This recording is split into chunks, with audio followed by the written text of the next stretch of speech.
Hi there, Lesterfield's here. I was making my way south with my ultimate goal being the Garahan mining headquarters. But that's when I stumbled upon it. Uncanny Caverns.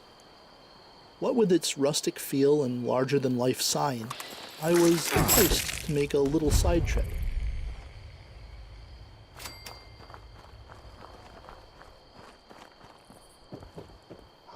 As I head towards the front door, I hear an odd, muffled growl.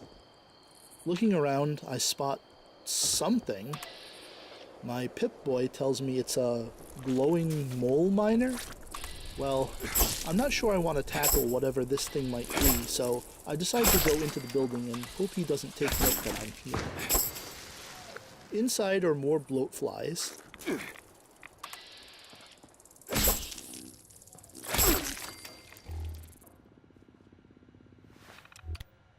And I root around in a couple terminals looking for information, but there's nothing beyond some old-world sales figures and pointers for the employees who once worked here.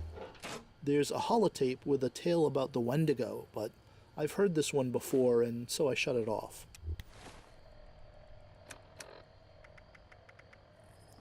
With nothing else left to do, I make my way toward the cavern itself, and to do so, I'm going to have to get past that mole miner.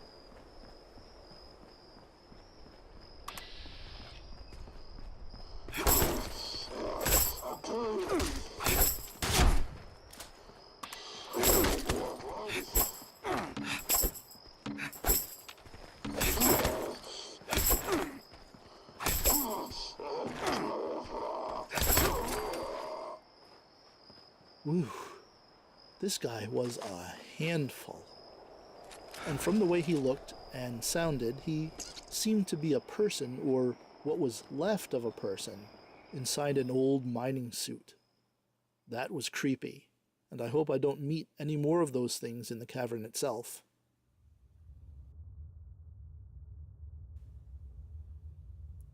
I ease into the caverns and navigate the wooden path down and down until I reach a Nuka-Cola machine, pilfering a Nuka Cherry. Right next to it is Audio Tour Station 1, narrated by Dick Shale. Greetings, adventurers. I'm Dick Shale. You may remember me from automated tours at locations such as the Fancy Lads Factory and Prickett's Fort. Your journey begins in the Winding Gateway. As you descend the staircase, you travel back to an ancient land, millions of years old and perfectly preserved in time. Time travel sure works up an appetite, so guests with an upgraded tour plan can grab a complimentary box of Dandy Boy apples. Yes, Dandy Boy apples. So good, they never go bad. After our photographer captures the memory of a lifetime, head down the wooden path to learn the fascinating and mysterious history of the world-famous Uncanny Caverns. And then continue on down the path. It's not long before I notice movement. Another mole miner. Great. I take a shot at him with my laser rifle while being jumped by a glowing mole rat. Then, the mole miner joins the attack along with a second mole miner.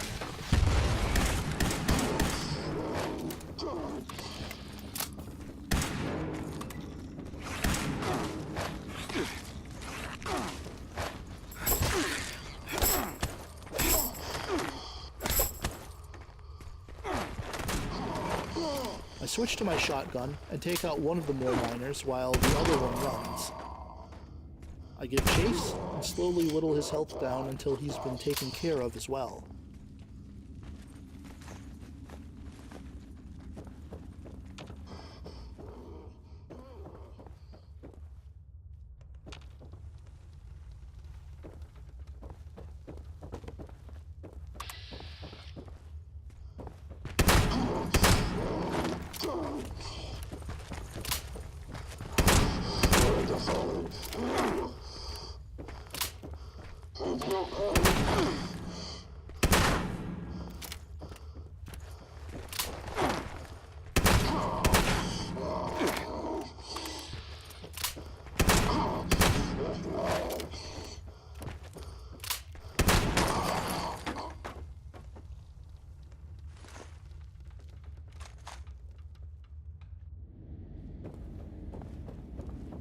Making my way further down the path, I find Audio Tour Station 2.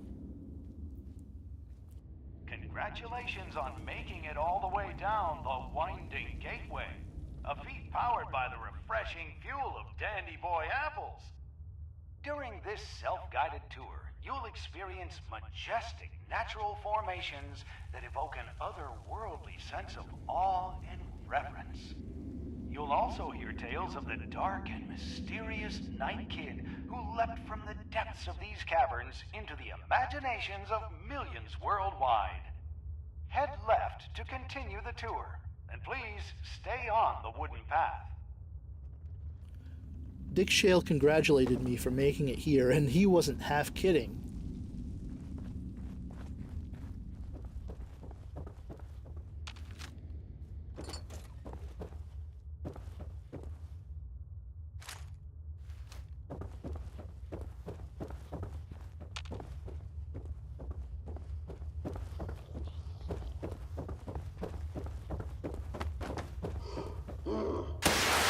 Further down the path, and I encounter 2 more mole miners.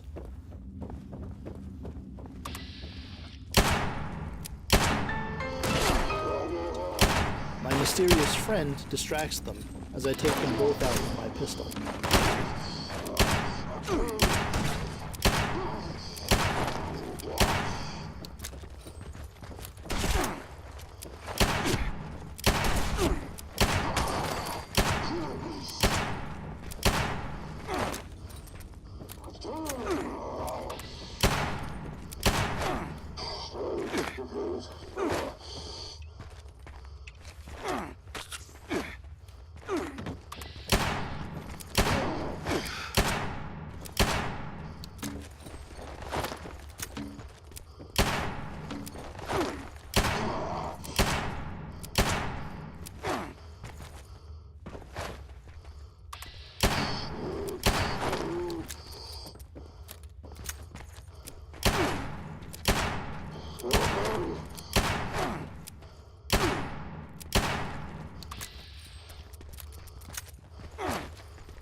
Okay, so while still being creepy, these guys are getting to be rather annoying.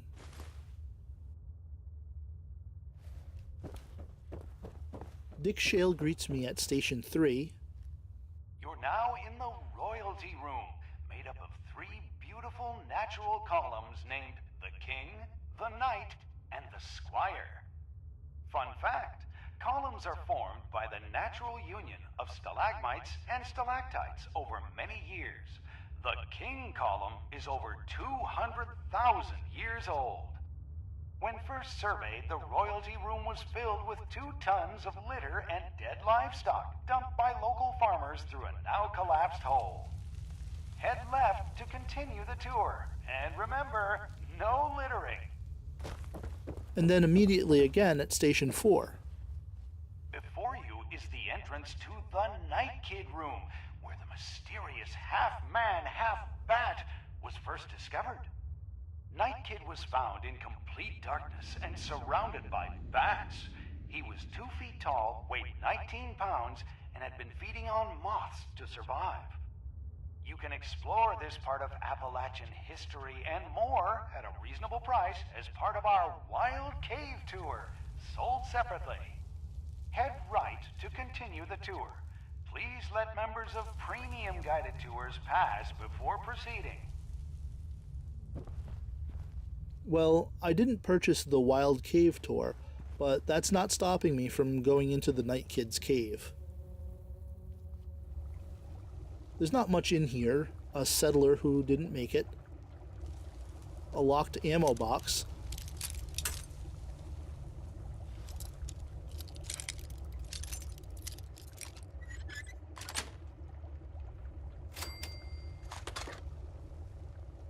and a holotape containing part 2 of that Wendigo story I've already heard.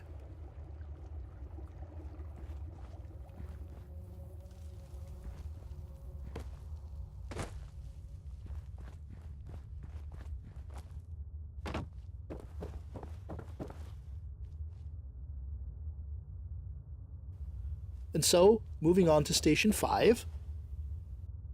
Before you leave the royalty room, we'd like you to experience the decades-old tradition of listening for Night Kid. Some say if you're quiet enough at the right time of day, you can hear Night Kid scurry around the dark recesses of the cave ceiling. Now, everybody in the tour group, take a brief moment of silence, if you dare. When you're done, head down the stairs to continue the tour. Please, watch your step. I listen for the Night Kid. Hey, after all the other things I've found in Appalachia, seeing him wouldn't be all that odd. But I hear nothing out of the ordinary and move along to Station 6. In front of you is the Halfling Hole, the second stop on our guided wild cave tour. The Halfling Hole, so named for its cozy size and quaint surroundings, features a natural pool with water so pure it has to be tasted to be believed. It is thought that the reason Night Kid was able to thrive for so long here is the abundant sources of shelter, fresh water, and bugs for protein. Head right to continue the tour. We remind guests to please not enter the Halfling Hole without a premium tour badge. I enter the Halfling Hole sans premium tour badge and find that the pure water source is now, sadly, dirty. I find plans for a marine armor chest piece that I'll look into later when I'm back safe at camp. Exiting the Halfling Hole, I'm greeted by yet another mole miner. Do these guys all have missile launchers?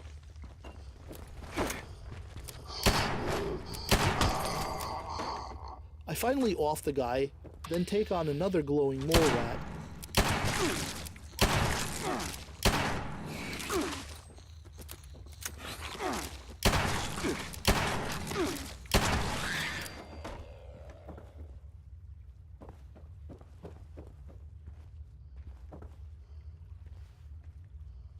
And, oh no, another mole miner?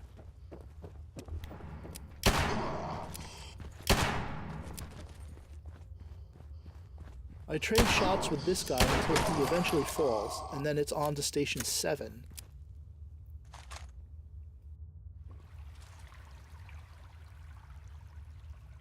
The next stop in our tour is the impressive Poseidon's Passage, so named after the ancient Greek god of the sea, earthquakes, storms, and horses. The impressive stalactite and stalagmite to your left, known as the Trident, will one day come together to form a massive natural column. The natural cave water here is filtered through the cavern rock over centuries and is pure enough to bathe a newborn child in. Cross the bridge to continue the tour. For legal reasons, we encourage guests to stay on the trail and away from the water. Well, I see no need to go into the water, so I take the trail and find a mole miner at Station 8.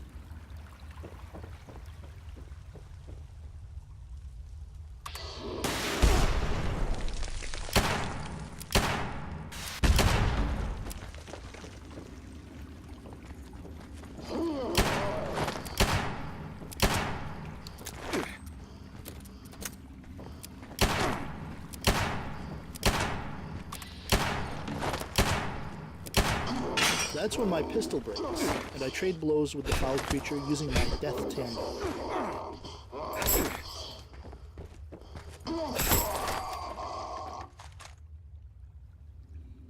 Accidentally, I miss listening in on Station 8 on my way to Station 9. Now we arrive at the infamous Devil's Offering, a tight and dangerous connection through the middle of the cavern to the royalty room. It is said that only those who offered a toll to the devil could get through this tight passage unscathed. Travel through Devil's Offering is only available by purchasing the Extreme Adventure Tour upgrade.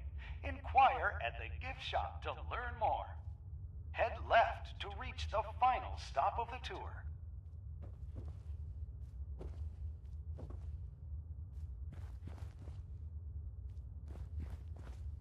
There isn't much to the Devil's offering, so it's on to the final stop on the tour, Station 10.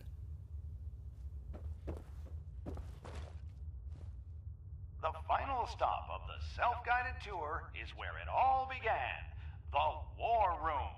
It inspires both fear and respect from its size and massive formations. In the center of it all is Odin's Tooth, the largest natural cavern formation in Appalachia. It is truly a breathtaking sight to behold. We thank you for spending your time with us at Uncanny Caverns and encourage you to return soon for the Wild Cave and Extreme Adventure Tours. Head left up the stairs to exit, and please visit the gift shop on the way out. Thank you, and have an uncanny day. This is Dick Shale, signing off.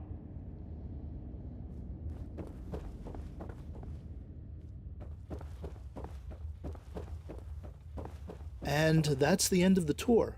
There are no more mole miners or other creatures as I exit, and I take away the idea that folks in pre-war America paid too much money for what was on offer here in the Uncanny Caverns. I'll continue on to Garahan Mining Headquarters soon, and until then, thanks so much for watching.